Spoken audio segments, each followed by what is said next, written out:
in the overseas territories must embrace.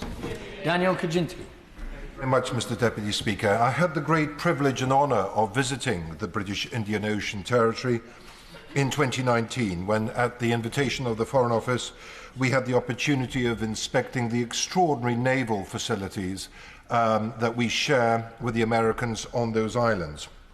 The right of self-determination is a bedrock of all British overseas territories, and yet in this case of the British Indian Ocean Territory, that concept of the right of self-determination is being trashed by this government and being completely ignored.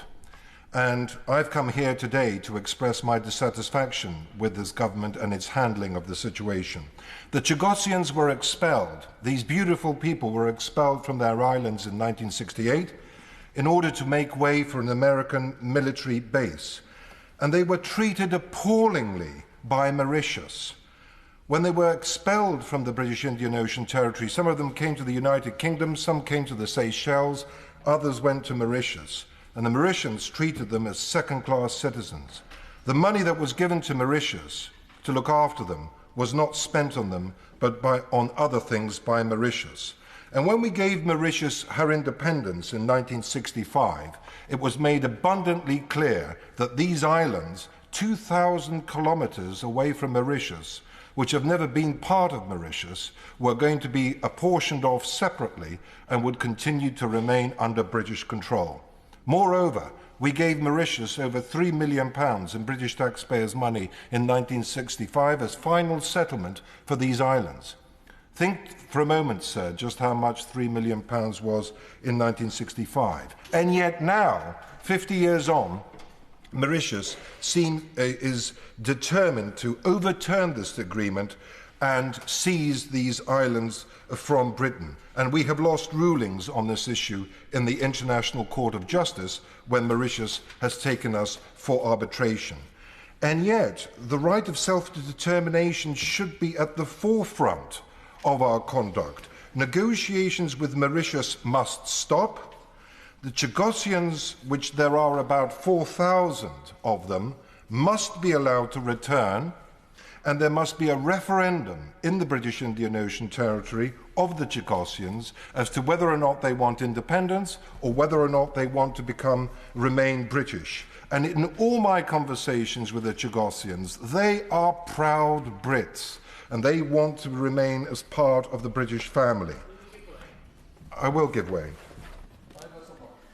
The total territory is 10 times the landmass of that of Gibraltar, which we also use as a naval and military base. Does he not agree with me? You could create a fantastically thriving community in those islands alongside also supporting the military, and this binary option that the government has pushed forward is detrimental to all sides. I completely concur with the honourable gentleman's sentiments. Chagossians are descendants of slaves from Africa and Madagascar. They have their own language, their own food, their own music, and their own traditions. To hand that, and the 58 islands are paradise in the middle of the Indian Ocean, to hand their territory away to a foreign country is colonialism on steroids, and it would be an absolute disgrace for that to happen.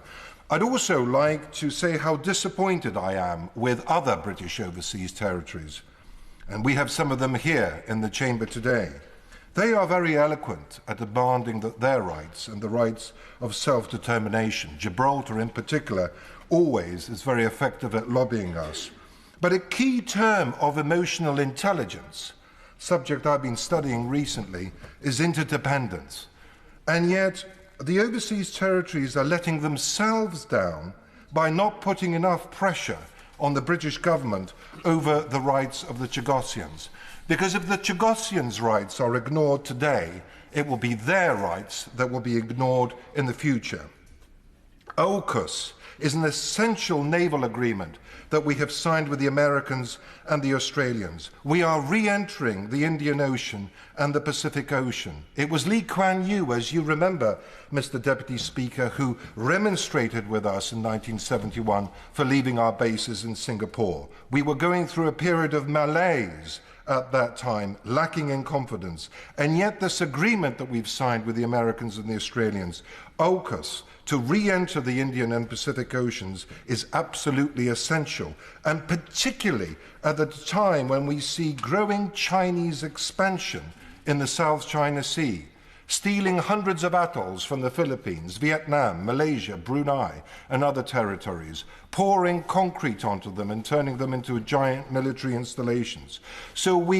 And I was asking questions about this to the Foreign Secretary 7 years ago. The response came, we don't have an opinion about the dispute of uninhabited atolls in the middle of the Indian Ocean. So we're turning a blind eye to Chinese expansionism in the South China Sea, whilst bending over backwards ourselves to accommodate a spurious claim by Mauritius on our islands. We're also entering the CPTPP this year, the world's fastest trading bloc. And so this area is going to become increasingly important to the United Kingdom. I will end by saying that I feel so passionately about this issue because it goes to the very, very nub of how our relationship with the British Overseas Territories will develop and be protected for future. Please let us all collectively combine to challenge this government in its outrageous, nefarious, immoral conduct over the British Indian Ocean Territory. Henry Smith. Thank you very much, Mr. Deputy Speaker. It is a great pleasure to speak in this debate, and I pay tribute